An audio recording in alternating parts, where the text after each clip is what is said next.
आप ये मान लें कि जब तक आपके पीरियड चालू है, चाहे कम आ रहे हैं चाहे ज़्यादा आ रहे हैं, इसका मतलब परमात्मा ने आपको बाँझ नहीं बनाया, नहीं बनाया। बाँझ बनना तब माना जाएगा जब आपके पीरियड जन्मजात से नहीं है। जिनके जन्मजात से पीरियड नहीं है, वहाँ हम प्रारब्ध के कर्म के अनुसार ऐसा मान सकते हैं कि बिल्कुल वहाँ से स्टे ऑर्डर है।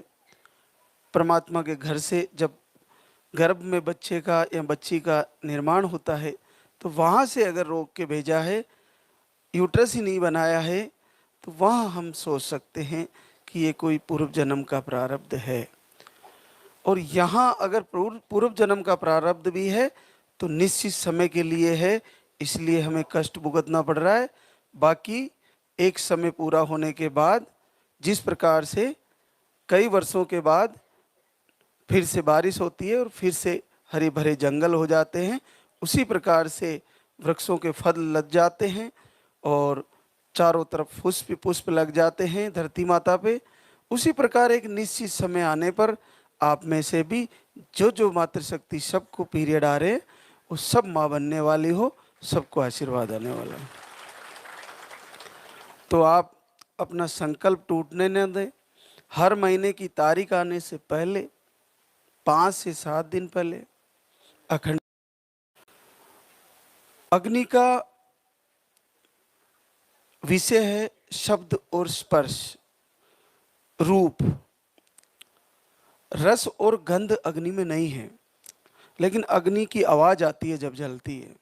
अग्नि को स्पर्श करके महसूस किया जाता है। जैसे हम मंदिर में आरती करते हैं, तो आरती करने के बाद जब उस जोत को घुमाया जाता है, तो सब अपने हाथों से ऐसे करके मुंह को लगाते हैं। अग्नि को स्पर्श करना भी हमारे लिए वरदान है, लेकिन हाथ को जलाना नहीं है, स्पर्श किया जाता है।